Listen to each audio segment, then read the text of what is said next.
नमस्ते जोहार and welcome to my channel guys. तो आज मैं देने वाली हूँ एसबीआई क्लर्क मेंस का फुल मॉक। और काफ़ी दिनों से मैं इस चीज़ को टाल रही हूँ क्योंकि मैं अपने कंफर्ट जोन से निकलना ही नहीं चाह रही थी। और मुझे बस क्लास करने में और सेक्शनल मॉक देने में और बस क्विज़ देने में ही मज़ा आ रहा था। पर मैंने लास्टली सोचा कि नहीं, अब तो कंफर्ट जोन से थोड़ा निकलना ही पड़ेगा और फुल मॉक देना ही पड़ेगा। तो आज का मैंने टू डू लिस्ट में बस दो ही चीज़ रखा है। एक फुल मॉक दूंगी, उसका एनालिसिस अच्छे से करूँगी, और दूसरा है करंट अफेयर्स करूँगी, मंथली वाला। तो इस वीडियो में मैं आगे डिस्कस करूँगी about my marks and sectional mark. तो मैं फुल मॉक देने के बाद अब मिलती हूँ आप लोगों से। तो गाइस, मॉक देते देते काफ़ी ज़्यादा टाइम हो चुका था और मम्मी बोल रही थी कि चलो कीर्तन देख कर आते हैं। तो मैंने भी सोचा कि उधर से आके ही आगे वीडियो कंटिन्यू करूँगी।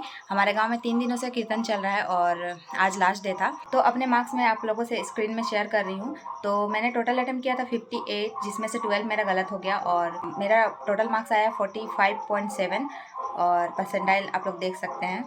और सच बताओ तो मेरा सच में बहुत ज़्यादा हेकड़ी सीधा हो गया मेरा। तो मैंने ऑनेस्टली बोलूँ तो मैंने 2 बार पॉज लेकर टेस्ट कंप्लीट किया है क्योंकि मेरे पीठ में बहुत ज़्यादा दर्द होने लगा था। तो गाइस, ये था मेरा लाइफ का पहला मेंस मॉक। इससे पहले मैंने कभी भी मेंस लेवल का मॉक नहीं दिया है और फर्स्ट ही था, तो उसके अकॉर्डिंग उतना भी ख़राब नहीं है। पर हाँ, थोड़ा तो ख़राब है, आई नो। और मुझे इम्प्रूवमेंट की भी बहुत ज़्यादा ज़रूरत है, ये भी मैं मानती हूँ। पर पहला था तो मुझे ज़्यादा डिमोटिवेशन नहीं हुआ मार्क्स देख के मेरा। और मैं पूरा कहानी बताती हूँ आपको क्या कि मैंने कैसे मतलब शुरू से अटेम्प्ट किया। तो सबसे पहले मैंने करंट अफेयर्स, मतलब खोलते ही करंट अफेयर्स आता है, तो मैंने सोच लिया कि करंट अफेयर्स तो मैं ऐसे ही पार कर दूंगी। फिर मैंने सोचा कि इतना टाइम मतलब जब मिल रहा है तो अच्छे से पढ़ते पढ़ते ही जाती हूँ, कि देखती हूँ कि मैं पूरा मतलब 50 क्वेश्चन कितने मिनट में पढ़ सकती हूँ।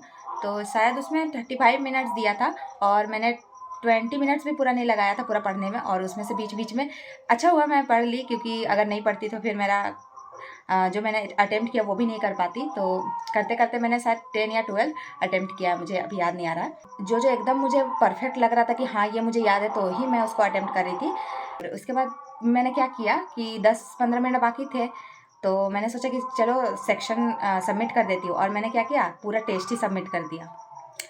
उसके बाद दिमाग तो मेरा पूरा ख़राब ही हो गया, अब मैं क्या करूँ। फिर मैंने सोचा कि चलो दूसरा टेस्ट स्टार्ट करती हूँ। और मैं इतनी बड़ी वो हूँ, आप समझ जाओ क्या हूँ। तो उसको भी मैंने वही किया। चलो एक में गलती हुआ ठीक है, पर दूसरे में गलती हुआ, दूसरे में भी सेम गलती हुआ। अब तो मेरा दिमाग ही ख़राब हो गया कि कैसे हुआ भाई। पहले वाले में मुझे लगा कि पहले वाले में चलो सबमिट टेस्ट कर दिया था इसलिए, फिर दूसरे वाले में मुझे लगा कि मैंने सबमिट सेक्शन किया, फिर भी पता नहीं क्यों सबमिट हो गया। या फिर मेरा उस टाइम पे दिमाग काम नहीं कर रहा था, पता नहीं, गलती तो मेरा ही है। लेकिन फिर भी दोनों ही में ऐसे कैसे कर सकता है कोई यार। दोनों में एक में गलती हुआ चलो ठीक है, फिर दूसरे में भी सेम गलती, और अगर एग्ज़ाम में कर दिया मैंने ये गलती तो फिर तो हो गया ख़त्म।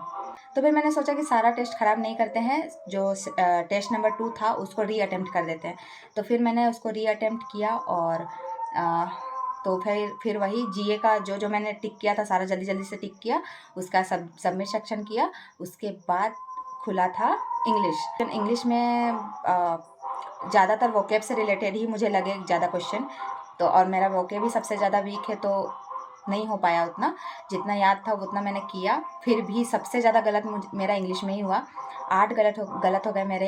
एक एडिटोरियल था और एक आरसी था। तो एक मैंने टच किया जो कि थोड़ा सा स्टोरी बेस्ड था, तो उसी को मैंने टच किया। उसमें 6 क्वेश्चन थे, 6 के 6 बनाया मैंने और 6 सही भी हो गया। और ये भी था क्या कहते हैं उसको, सेंटेंस रीअरेंजमेंट था, वो मैंने छोड़ दिया।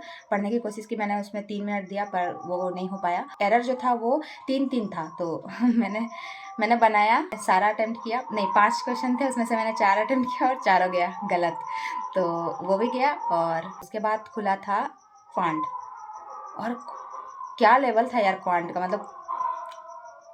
मतलब मुझे लगा कि नहीं होगा भाई, क्वांट तो होगा ही नहीं। मैंने जैसे तैसे जुटा कर 9 क्वेश्चन किए, उसमें से 2 गलत भी हो गया। कैसे, मतलब 45 मिनट दिया है और उसमें मैं बस 9 ही अटेम्प्ट कर पा रही हूँ।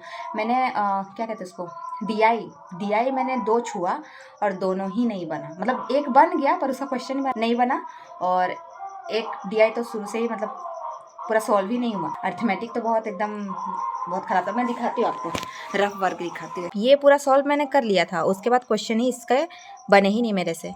और अर्थमेटिक मैंने 2 टिक किया था, कहाँ बनाया था मुझे मिल नहीं रहा है, छोड़ो। रीजनिंग में ये वाला मेरा पजल बना था, बाकी मिसलेनियस मैंने 9-10 बनाए थे मिसलेनियस, और पजल मैंने छुआ था 2, उसमें से एक तो बना ही नहीं, 10 मिनट मैंने उसमें दिया, 10-11 मिनट, और इसमें भी मैंने काफ़ी टाइम दिया था, 8 मिनट लगभग दिया था, और इतने पॉसिबिलिटीज़ मैंने बनाए थे, 1 2 3 4 5 पॉसिबिलिटीज़ बनाने के बाद ऐसा तो कोई दिक्कत नहीं हुआ, क्योंकि ये 2 पॉसिबिलिटी तो शुरुआती में ही कट गए थे। उसके बाद मैंने ये 3 पॉसिबिलिटी के साथ आगे कंटिन्यू किया था।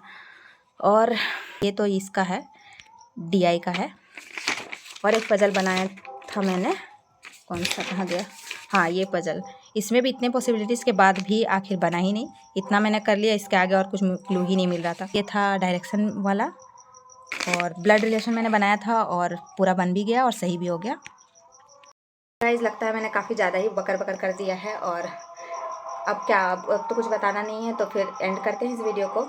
और इसी तरह से था क्वेश्चन, रीजनिंग में तो सब वही था, सब कोडेड बेस्ड ही था, और फिर था स्टेटमेंट वाला, स्टेटमेंट, कोर्स ऑफ एक्शन। अभी सबसे ज़्यादा मुझे लग रहा है कि क्वांट में मुझे ध्यान देने की ज़रूरत है, क्योंकि इतना कम अटैम्प्ट तो भाई मैंने एक्सपेक्ट नहीं किया था, क्योंकि क्वांट का मैंने सेक्शनल भी अभी तक नहीं दिया था, तो मुझे लगा था कि कम से कम 15-20 तो बना ही लूँगी, कम से कम 15 तो बना ही लेना चाहिए था, और 9 तो बहुत ज़्यादा कम है। तो क्वांट में मुझे काफ़ी ज़्यादा करने की ज़रूरत है। ठीक है, अब मैं अपने वीक पॉइंट पर अच्छे से काम करूँगी। और मैंने तभी जब मॉक दिया था, मैंने तो सोचा था और भी बहुत कुछ मैंने सोचा था कि ये बोलूँगी, ये बताऊँगी, पर पता नहीं अभी मुझे याद ही नहीं आ रहा है, तो इतना ही रखते हैं अभी। तो मिलते हैं नेक्स्ट वीडियो में, और नेक्स्ट वीडियो मैं सोच रही हूँ कि व्लॉग वीडियो या फिर होम टूर का वीडियो बनाऊँगी। तो अभी तब तक के लिए बाय बाय, और all the best all of you, bye.